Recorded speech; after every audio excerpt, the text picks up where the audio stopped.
Hello everybody, and welcome to Geopolitical Trends. My name is David Oualaalou.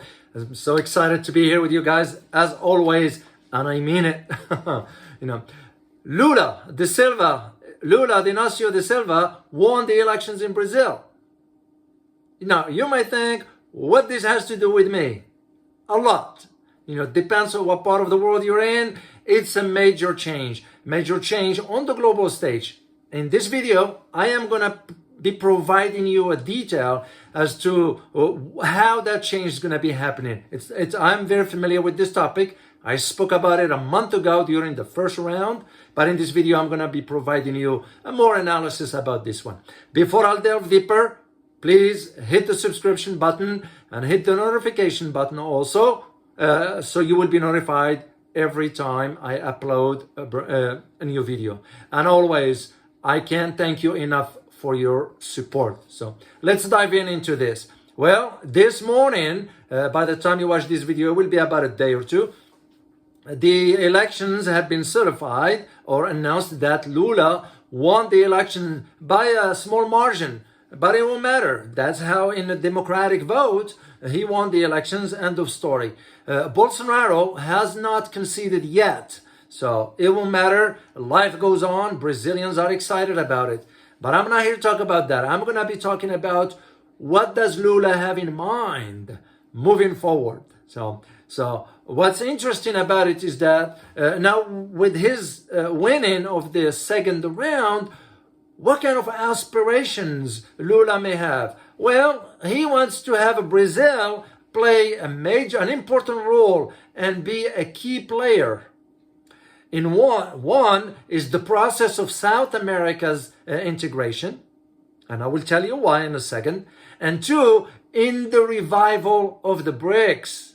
That is very, very important. But personally, and the analysis I'm going to focus on is from the financial aspect. Remember, in my last video, I talked about Saudi Arabia joining the BRICS, and what does it mean for the petrodollar, that the Saudis could drop it? This one here with Lula winning the elections could mean the same, just in a different direction. So I find the financial aspect of what Lula wants to do could set the global financial system on a different trajectory altogether. Yeah, that's how important now he's winning the elections. It's going to be setting the financial global market. Of course, it's not going to happen overnight. It's going to take time. But, as always, the trends is what you need to look for. So Lula stated, and I quote, let me get the quote here. He said, and I quote, "We are going to restore our relationship with Latin America. God willing, we will create a Latin American currency." End of quote. This is a major challenge now for the United States, because the US now is worrying, how this is going to impact, because it will impact U.S.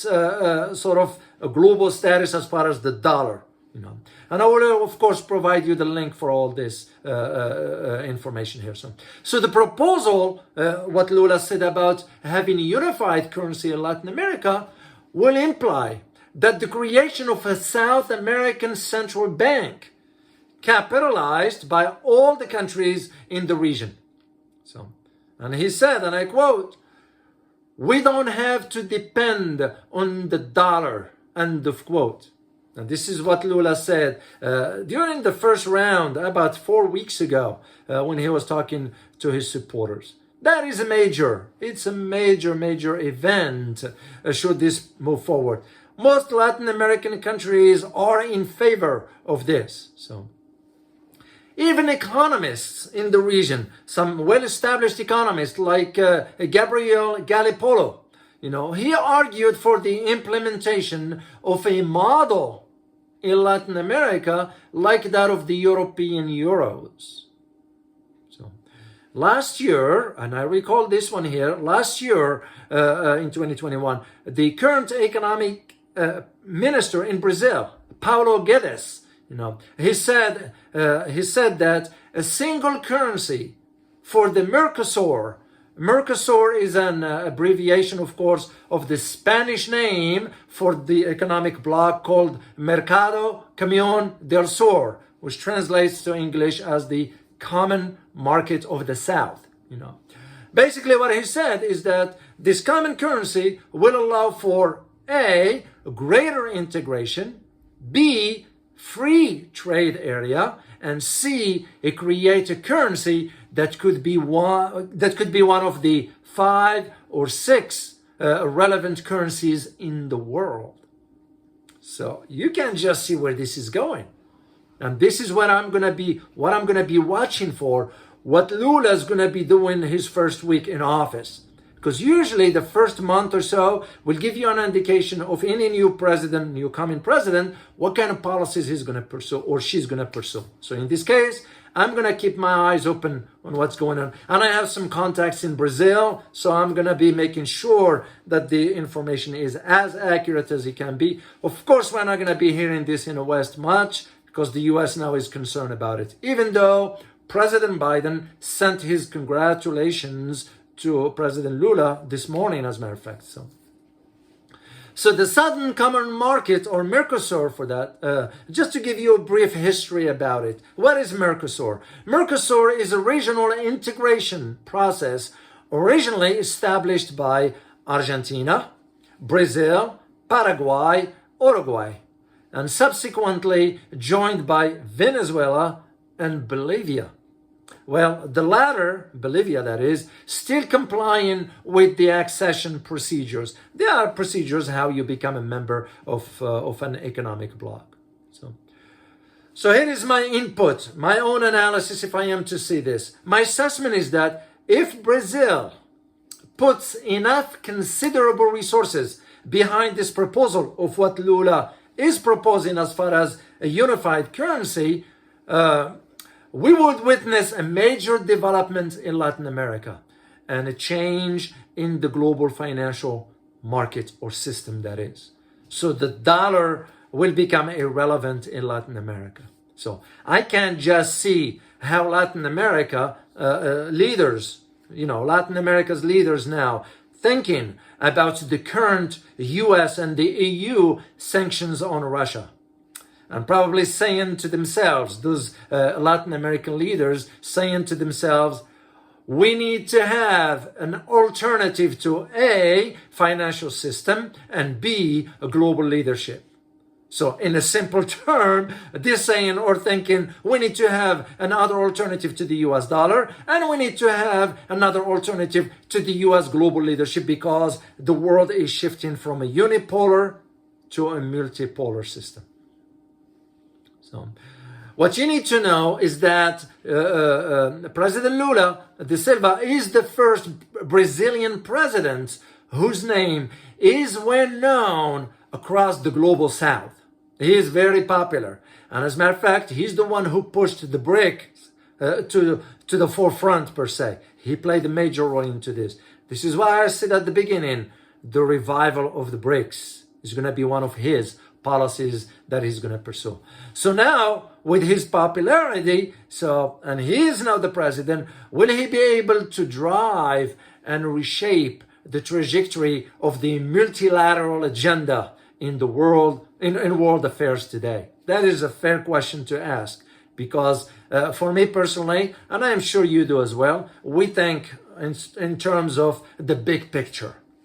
And the big picture is the world is shifting, has already shifted from a unipolar to multipolar system. And what comes with that is a change in world affairs. And this is why I believe personally that Lula's presidency will most likely revive the BRICS and push it forward on the global stage. Remember, in my last video I said, do you think that BRICS or the SCO will overtake the EU? There's a possibility to that. Of course, we can't talk about Latin America without mentioning the investments of China's presence there. China's increase in visibility and investments. Most Latin Americans are involved in investments with China. Why? Because China's investments in Latin America allowed many governments in Latin America, whether of the right or on the left, it doesn't matter, to be more independent financially. So we are all witnessing, of course, what is happening right now in Argentina with the IMF loan. Remember the IMF, the International Monetary Funds, and usually when they give a loan, they put some restrictions, austerity measures and all that. This is why Lula is pushing for a unified currency, so they don't have to deal with IMF anymore. So here's the interesting aspects that I would like to share with you. Next year, 2023, will mark the 200th anniversary of the Monroe Doctrine. For those who do not know what Monroe Doctrine is basically the treaty that was signed back then during Monroe, the president of Monroe, that the U.S. would not allow any other countries to interfere in the affairs of the Southern Hemisphere. So, 200th anniversary. Could this spell doomed for the Monroe Doctrine, which will be over? Some have said it's a relic of the past.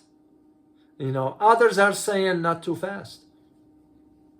So this is what I'm saying. You have to look for the trends of what's going to be now coming from Washington regarding Brazil. What kind of policy the United States is going to try to pursue with Brazil, because the fear is there that what if Latin America end up creating a unified currency? So you take that, you take what China and Russia doing with dumping the US dollar, what Indonesia is doing dumping the US dollar, Turkey, Iran, the global south, you all see where this is headed. So the US is going to be concerned. So here's my question for you for today. Will Latin America create a unified currency? What do you think? Let me know what your thoughts in the comment section, and I will be happy to answer this one for you. As always, remember, geopolitics influence or impact your daily life in more ways than one. Till next time, guys. Bye-bye.